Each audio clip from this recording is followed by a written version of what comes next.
Hi, this is Ted. Today I'm going to be talking about territorial spirits. And the first thing I want to say is the Charismatics don't have it that far off from what Paul was talking about, from what was going on in the book of Daniel, what was going on in other parts of the Bible. They're not that far off. They have simplified tremendously and really talk without, at least they've built up teachings that are very complex and very multifaceted and made them very simplistic in their understanding and missed out on a few things. And the first thing I want to say about territorial spirits, well, there's a couple things. It's a difficult subject for me to be able to talk about.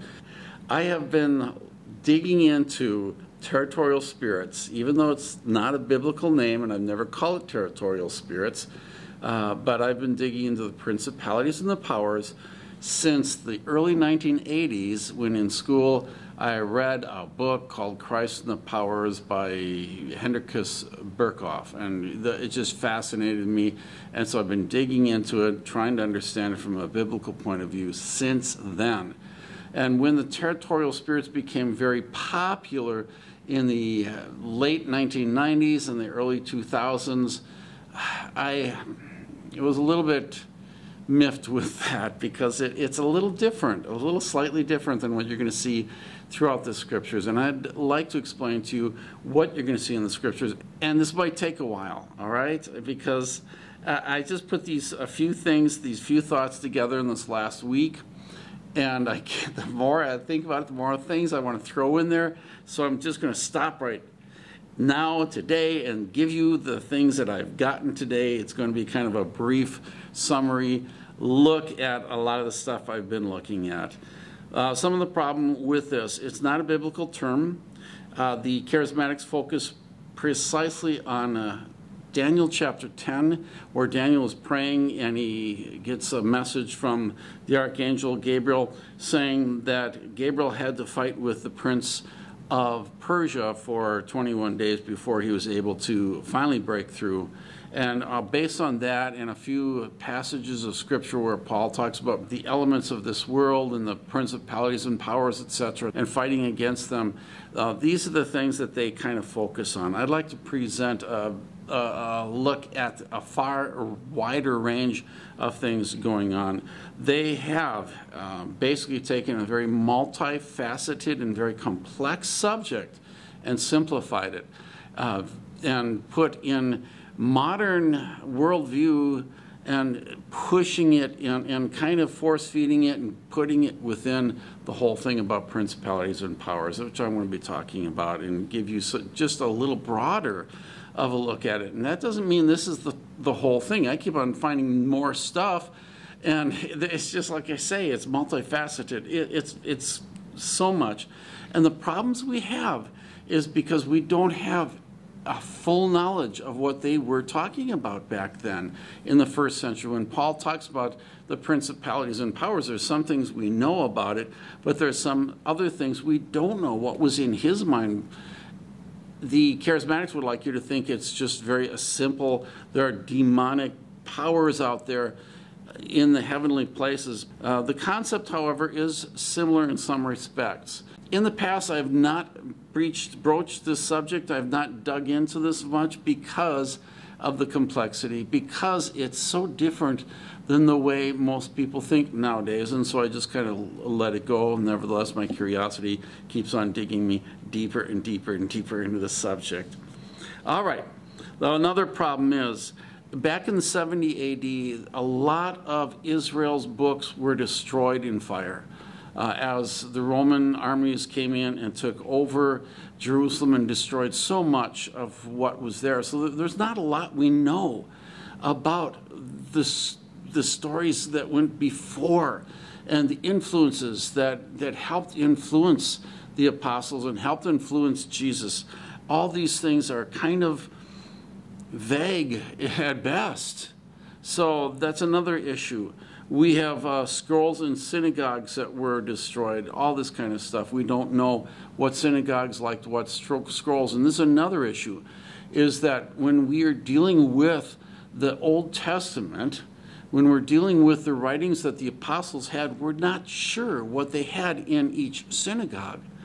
because there was no complete canon. There was no complete Bible, Old Testament, and definitely not the New Testament, when Jesus walked on this earth and when the apostles preached. It wasn't until 97, which is, I think John may have been the only apostle left at that point, if he was alive.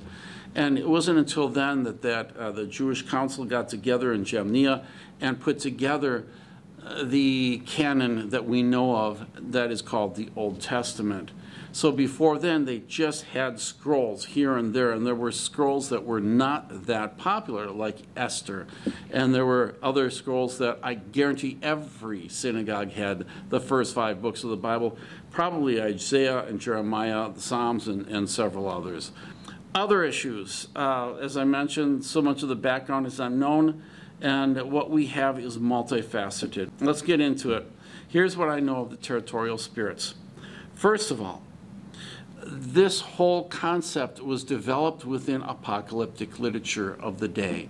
What is apocalyptic literature? A couple hundred years before Jesus, a couple hundred years after Jesus. It was a very common, a very popular form of writing and way of thinking. The writing style is symbolic. It leaves room for interpretations, many interpretations. That's why people interpreting Revelation come up with so many different ideas.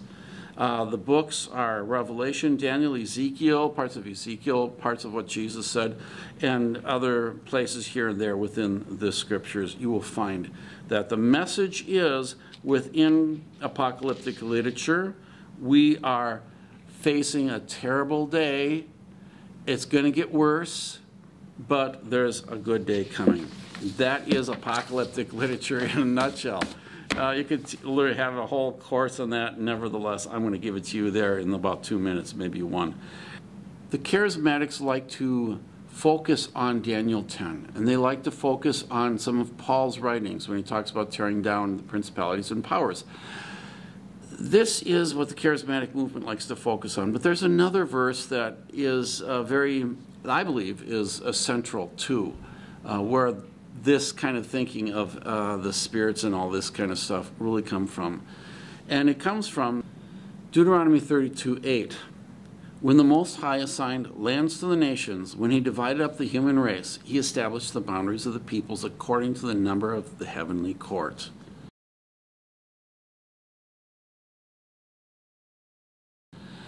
In most versions, they will say according to the number of the children of Israel. So what's up with this? Is the New Living Translation a bad translation? Actually, I think they're reflecting something that's different, but just as accurate. Let me explain. If you look at the Septuagint, what is the Septuagint? The Septuagint is the Greek translation of the original Hebrew. And now I'm going to talk a little bit quickly about the original Hebrew. We do not have an original Hebrew. It's not in existence. It's been destroyed. It's been a long time disappeared.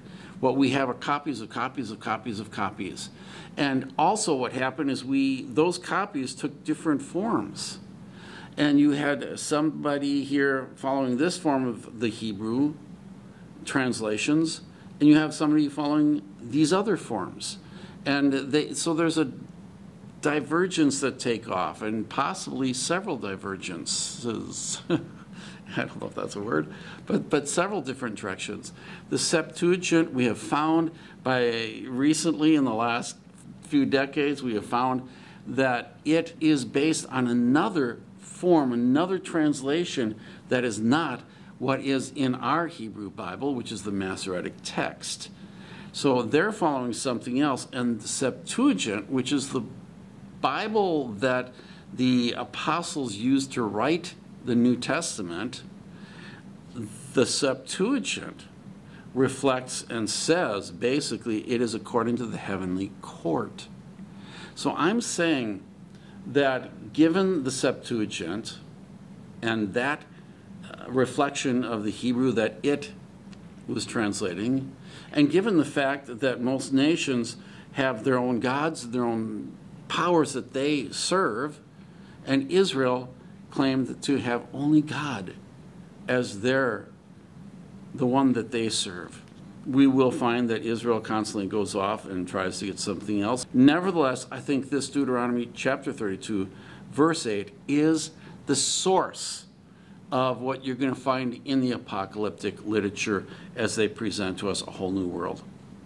The world in apocalyptic literature, and this comes mostly right now from the Book of Enoch, which never made the Bible, but was quoted by Jude himself, and you will see reflections of it from time to time within the New Testament, so you know that they knew about it. There was a transcript within some of their synagogues that they heard, and at that point, like I said, the Bible was not put into existence yet as we know it. It was not declared a canon yet.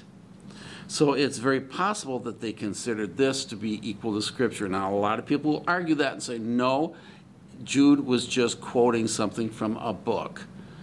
That is possible. I'm not going one way or the other with that one, but I'm just going to go with this anyway, just to help you understand what influenced these people. Whatever, even if it's just a book, it influenced Jude. In the book of Enoch, first Enoch, there are beings called watchers, and watchers were over the world.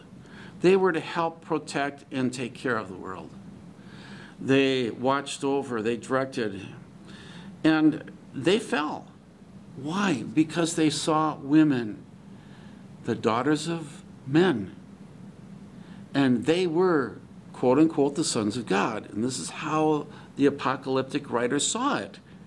The verses that you know of from the early chapters of Genesis. The sons of God went into the daughters of men. The sons of God were the watchers going into the daughters of men, and the result of that were giants called Nephilim. Those women, and by the way, is that why Peter says the women should be covering their head because of the angels? Is he talking about angels literally can lust after women, just as these watchers did?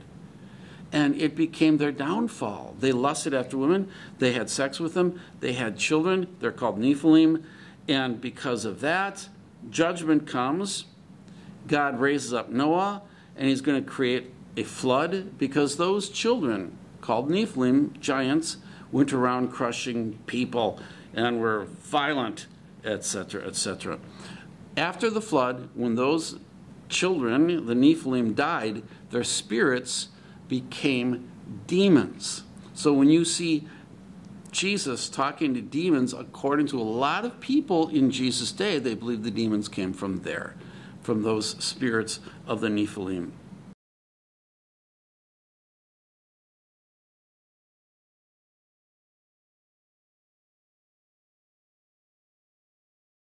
Daniel chapter 10. Its question is this another tradition? Not all people within the movement of the day believe the same thing. So you're going to get people who believe one thing, people who believe another thing. But in Daniel, you do see that there is the prince of Persia, and you see that Gabriel is over Israel. Now that reflects, once again, Deuteronomy chapter 32, verse 8, because you see God using his special angels for his people, whereby you have another angel, quote unquote, over, or another power over Persia. All right, let's get into the New Testament. New Testament, real briefly. God's helpers for Israel and church are the angels. Gabriel and Michael tend to be the top angels, big guys, and they tend to do a lot of stuff for God, in behalf of God, delivering messages, breaking through all kinds of stuff. And this is interesting because even if you'll look at 3 places in the New Testament, even the law of Moses was given to him through a mediator, through an angel.